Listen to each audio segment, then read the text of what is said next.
Hörmətli müəllimlər, dəyərli həmkarlar. Mən Leyla Allahverdiyeva. Bu günlərim sizə 8-ci sinif texnologiya kitabının 3-cü mövzusu olan ev heyvanlarına qulluq texnologiyasının izahını verəcəm.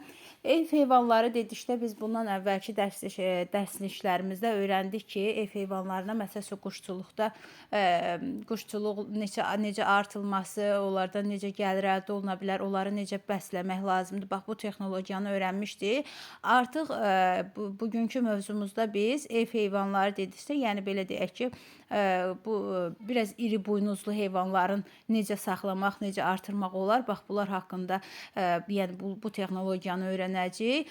Ümumiyyətcə, yəni kimin ki şəxsi belə deyək evi var və yaxud da kənd yerində yaşayır, özünə məxsus həyat sahəsi varsa, yəni təkcə quşları deyil, həmçinin də ev heyvanlarının bəslənməsi, çoxaldılması ilə məşğul ola bilər.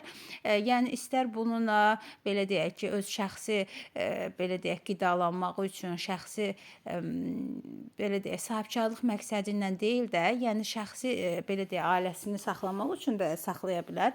Həmçinin də belə deyək böyük, yəni bunu bir sahibkarlıq kimi də bu işlə məşğul olub, bundan gəlir də əldə edə bilər. Və bu cür belə deyək ki, həmçinin də belə deyək bazar iqtisadiyyatını bizdə burada deyir ki, bazar iqtisadiyyatının əsas qanunlarından biri hər hansı bir mala və yaxud da məhsula ehtiyac artırsa, deməli onun qiyməti də qalxır və həmin bu sahə ilə məşğul olmaq bizə böyük gəlir əldə etdirə bilər.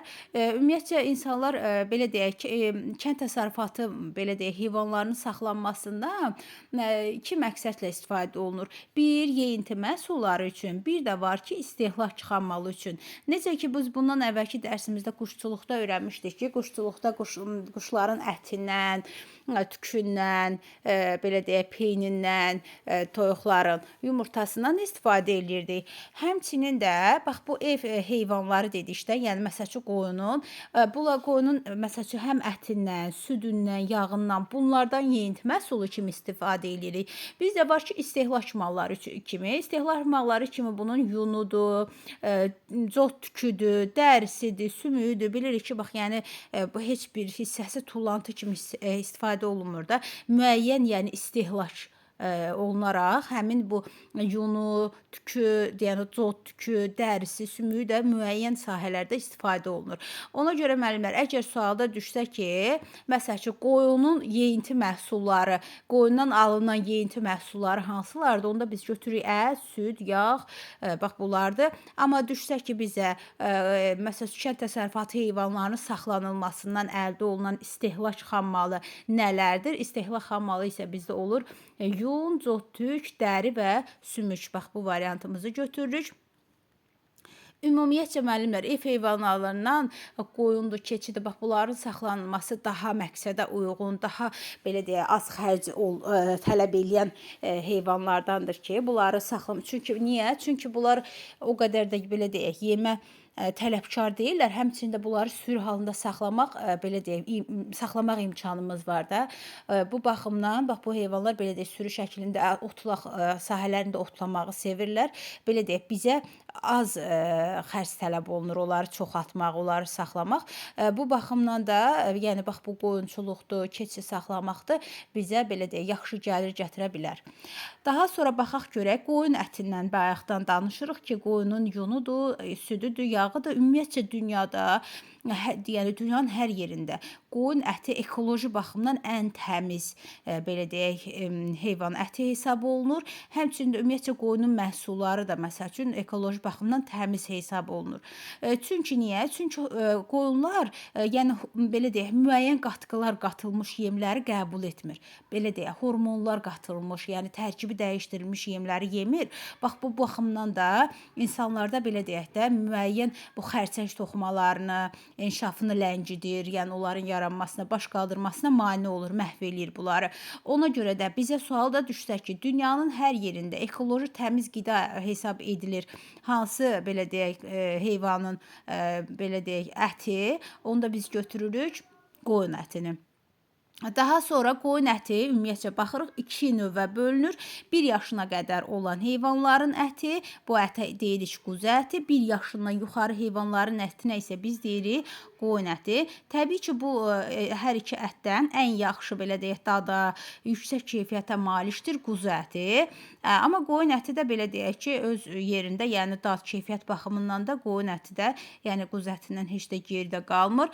Qoyun ətinin tərkibində zulal, amin turşuları, vitamin və mineral maddələrlə belə deyək tərkibi boldur, zəngindir və bu mineral maddələrə, zulala, amin turşularına görə mal ətindən qoyun əti daha üstünlük təşkil eləyir. Daha sonra qoyun ətinin ən gözəl xüsusiyyəti isə onda olan xolesterinin az olmasıdır. Yəni 290 belə deyək milliqram 1 kilosunda 290 milliqram xolesterin var. Halbuki bu mal ətində 750, yəni mal ətinin 1 kiloqramında 750 milliqram xolesterinə malikdir. Yəni arada yəni baxırıq ki, böyük bir fərq var da, yəni ki, qoyun əti ilə mal ətində. Ona görə də belə deyək, qoyun ətini yemək daha məsləhətlidir. Və bütün qoyun cinslərinin əti yeməli hesab olunur. Amma əsasən ətlik, yunluq və ətlik yağlıq. Bax, bunları yadımızda saxlayırıq. Hansı qoyun belə deyək cinsləri var? Ətlik qoyun cinsləri var, yunluq qoyun cinsləri var, ətlik, yağlıq. Yəni ümumiyyətcə belə deyək də, qoyunu biz istifadə edəndə necə eləyirik? Qoyunu ətini yeyirik. Məsələn, əgər kəndə gediriksə nə edirlər? Kəsirlər, ətini yeyirik. Bir də onun yununu bilirik ki, yunundan müəyyən döşək, yorğan, bax bu kimi qırxırlar və bu məqsədlərlə istifadə olunur. Bir də ətlik yağlıq. Bilirik ki, məsələn, o belə deyək, bəzi qoyunlar var ki, onları xüsusi belə ətlik qoyunlar olur da, onlar çox kökəlir, yağlı olur onların əti. Onları belə deyək, onun cinsi o cürdür də. Yəni məsələn, yunluq qoyunlar var ki, onların yunu yəqin ki, belə deyək, bəlkə çox kənd yerində olan müəllimlər bilər ki, onların bəzi qoyunlar var ki, yuna daha uzun, böyük yunları olur da. Yəni sırf yununu, onları məsələn saxlamasında elə o sahə sırf onun yunundan istifadə etmək üçün qoyunçuluqla məşğul olurlar. Və yaxud da eləsi var ki, sırf ətindən, məsələn, ətin satılır, kilosundan ətinin çox olması, yəni ətinin belə deyək də, tez ətlənməsi, tez kilo alması məqsədi ilə o saxlanılır. Bir də ətlik yağlıq, bax bu cinslərdir. Yəni 3 cinsdə qoyun olur. Ətlik, yunluq, ətlik, yağlıq, belə yağlılıq üçün nəzərdə tutulan cinslər. Daha sonra orta yaşlı qoyun cəmdəyi yaşından, cinsindən və köklüyündən asılı olaraq 18-20 kiloqram ət verə bilir. 1 yaşına qədər quzular isə 15-18 kiloqram. Bax, bu çəkilərimizi yadımızda saxlayaq müəllimlər.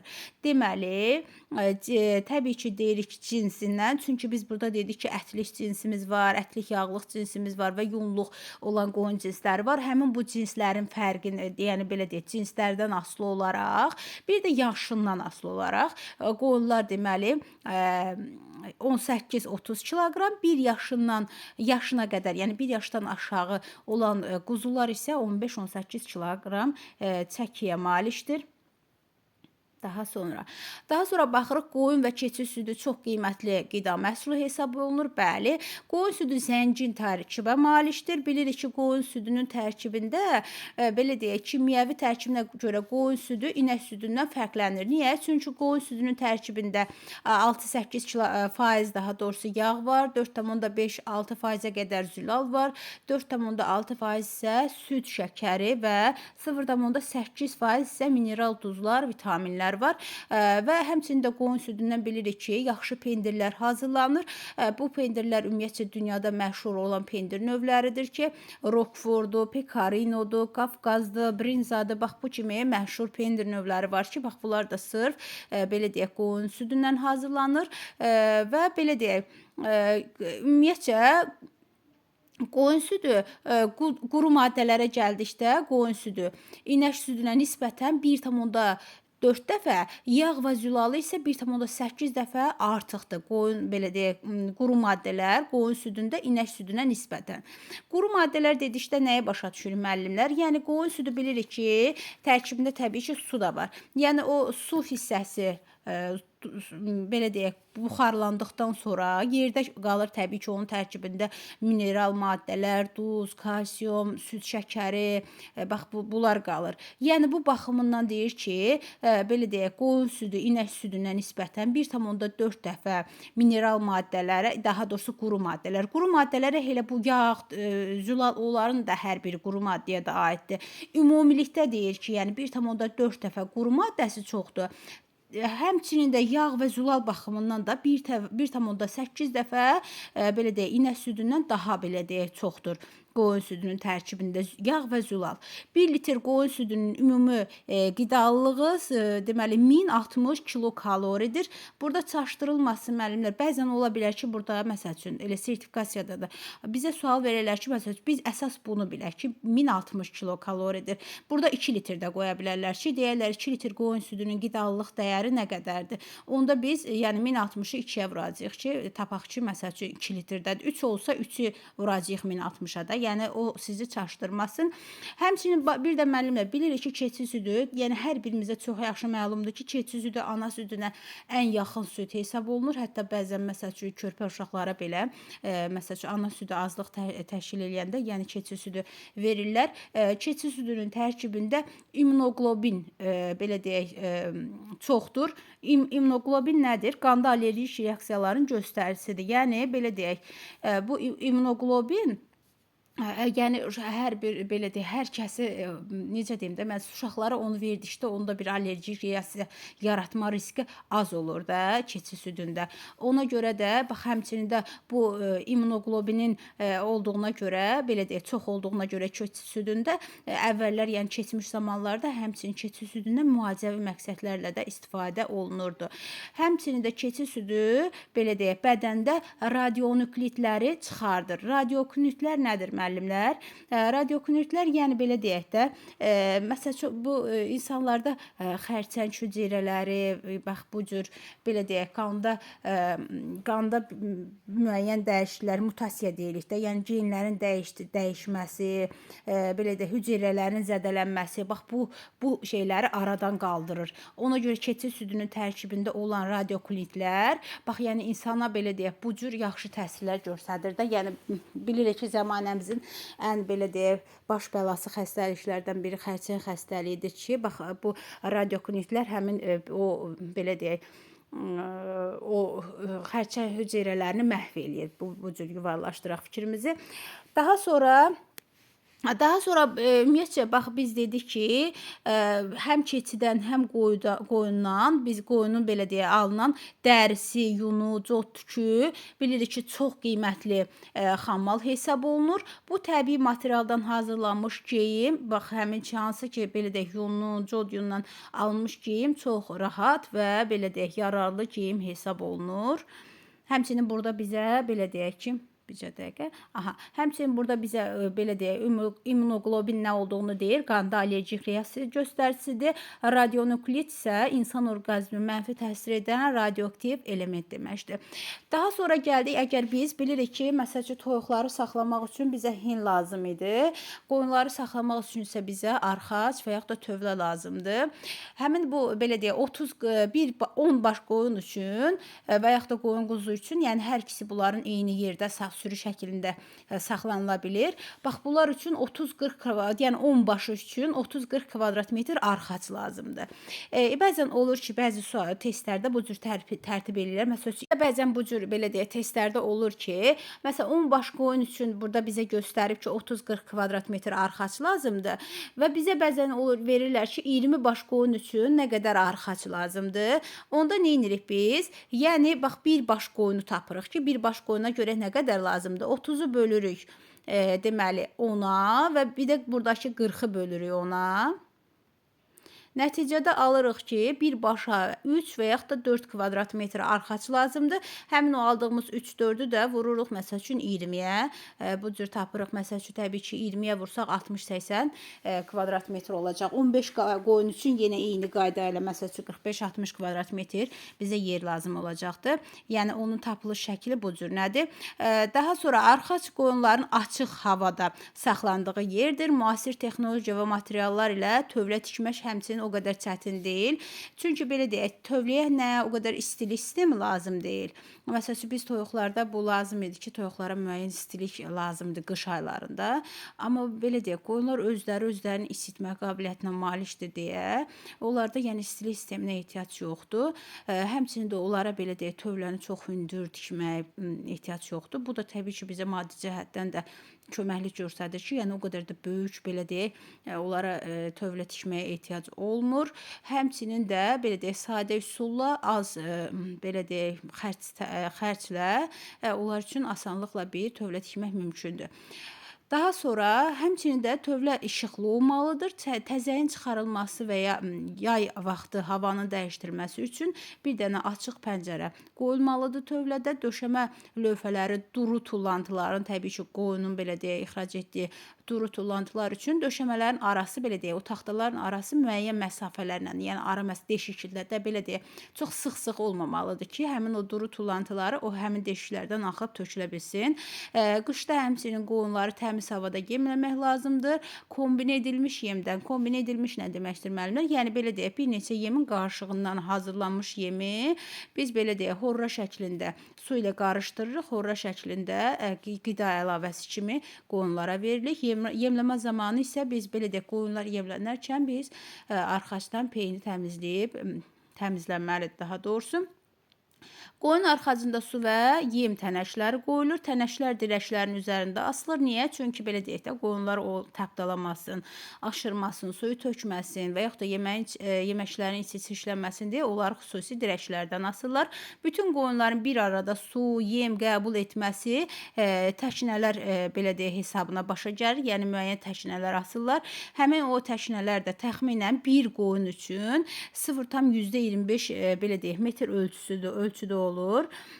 Bunu belə deyək, məsəl üçün olsa ki, bizə versələr ki, 10 baş qoyun üçün bizə nə qədər tənəkə lazımdır? Daha doğrusu belə deyək, təşnə lazımdır. Biz onda nə edirik? Yəni onu vururuq 0,, yəni orada neçə qoyun desə, 15 qoyun desə, 15-i vururuq 0,25-ə və aldığımız cavab bizim elə cavabımız hesab olunur. Həmçinin də belə deyək, döşəməyə saman döşəmək lazımdır. Qışda qoyun az olarsa tövlənin peyini təmizlənmir. Çünki belə deyək, peyin özü də bir istilik yaradır içəridə və bu da qoyunların rahat və isti yerdə olmasını belə deyək, olmasına şərait yaradır. Yazda isə bütün tövlənin peyini təmizləyib diriyə tökürük. Qalın yun örtükləri olduğu üçün qoyunlar soyuğa bilirik ki, davamlıdır, amma onlar küləyi sevmir. Küləkli havada belə deyək, onlar gün boyu çöldə havada qalmaq onlara məsləhət görülmür.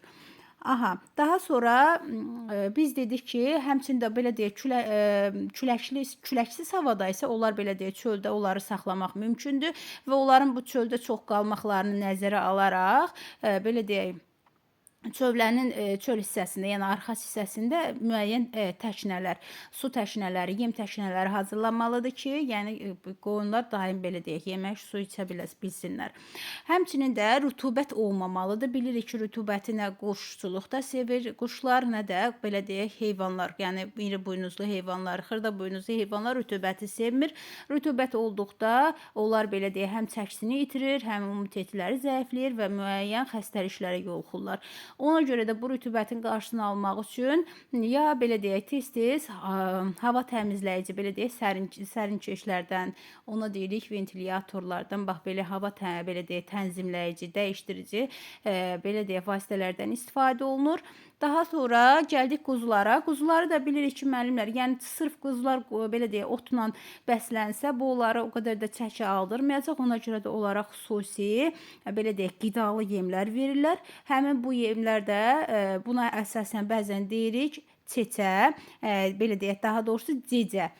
Cecə nədir müəllimlər? Cecə isə belə deyək, yağlı bitkilərin yağı çıxdıqdan sonra, məsələn, günəbaxan tumlarının belə yağlı hissəsi çıxdıqdan sonra girdə qalan ki, qalıqları var. Bax, onlar da cecə hesab oluna bilər. Bax, bu cür belə deyək, əlavə qidalarla qidalandırırıq. Qışda quzular yüksək keyfiyyətli yemlə qidalanmalıdır. Çünki bilirik ki, onlar böyük mərəfəsində olurlar. Az kalorili yemlə qidalanmış quzuların çəkisi də az olacaq. Həmçinin də belə deyək, sağlamlığı da çox yaxşı olmayacaqdır. Hər quzu gündə 1,0 və yaxud da 1,5 kiloqram belə deyək, keyfiyyətli ot yeməlidir və yaxud da meyvə köküllər yeməlidir. Bunu da bəzən ola bilər ki, bizə verər ki, 10 baş quzu gün ərzində nə qədər otla yeməlidir və yaxud da meyvə köklü yeməlidir. Onda nə edirik? Elə onu vururuq 0,5, daha doğrusu 1,0-a və yaxud da 1,5-ə. Mən təbii ki, burada vuracağıq 0,5 belə bu cür də müəllimlər. Bax, 10 vurulsun 1,0 bu eləyəcək 10, yəni 10 kiloqram. Daha sonra 1,5-i də vursaq ona, bu da eləyəcək 15 kiloqram. Belə, yəni ki, bilirik ki, 10-15, məsələn 10 baş qoyun 10-15 kiloqram bir gün ərzində, daha doğrusu bəli, bir günə 10-15 kiloqram yeməyəcək. Bunu yəni artıq da verə bilərlər. 20 qoyun desə 20-ni vuracaq bu rəqəmlərə. Yəni bax bu cür bunun tapılışı da o qədər də çətin deyil. Daha sonra əlavə yemləmək üçün nəzərdə tutulmuş quru qida, arpa, yəni bax desək ki, əlavə yemləmək üçün nəzərdə tutulmuş quru qida, onda quru qidaları götürürük. Yəni arpa və qarğıdalını götürürük. Yaş olaraq desək isə biz çuğundur və kartofu götürürük. Yəni əlavə yemləmək üçün nəzərdə tutulmuş quru qida oldu arpa və qarğıdalı, yaş qidamız isə oldu çuğundur və kartof. Yay aylarında bilirik ki, qoyunları gündə 2 dəfə, çox isti, hava çox istisə 3 dəfə su vermək lazımdır. Əgər qışda qoyun gündə 2,5 litr su içirsə, bu göstərici payızda 3,5 litr, yazda isə 4 litr, yayda təbii ki, daha çox isti olduğuna görə 5-6 litrə qədər yüksələ bilər. Süd verən heyvanlara isə daha çox su verməliyik. Qoyunları səhər otlağa çıxmamışdan öncə, günorta isə dincəlmədən sonra, çox isti havalarda isə otlamadan sonra su verməliyik. Yəni belə deyək də müəllimlər, səhər ki otlağa aparırıq, aparmamışdan əvvəl evdə onları soyuruq, sonra aparırlar otlağa, günorta gətirirlər ki, hansı ki çox isti olanda günün qızmarında qoyunlar biraz dincəlsin. Bax bu dincəlir, dincələndən sonra su varıb yenidən belə oturaq aparırlar otarmağa. Çox isti havalarda isə hansı ki axşam ki geri qaytarırlar, onda yenidən qoyunları bir daha suluyurlar. Qoyun saxlayanlar bilməlidir ki, bu heyvanlar bilirik ki, qoyunlar çox hürkək olur. Adi bir səs çıxanda onlar belə deyək dağılışırlar, təlaşa düşürlər. Bax bunları bilməlidir qoyun saxlayanlar. Qoyunçuluqda ən məsuliyyətli ərəfə onun qırxım zamanıdır. Bilirik ki, bax bu həm çətin, həm də məsuliyyətli ərəfədir. Qırxılmış qoyun soyuq havada tez xəstələnir. Buna yol verməmək üçün isə onları biz tövlədə saxlayırıq.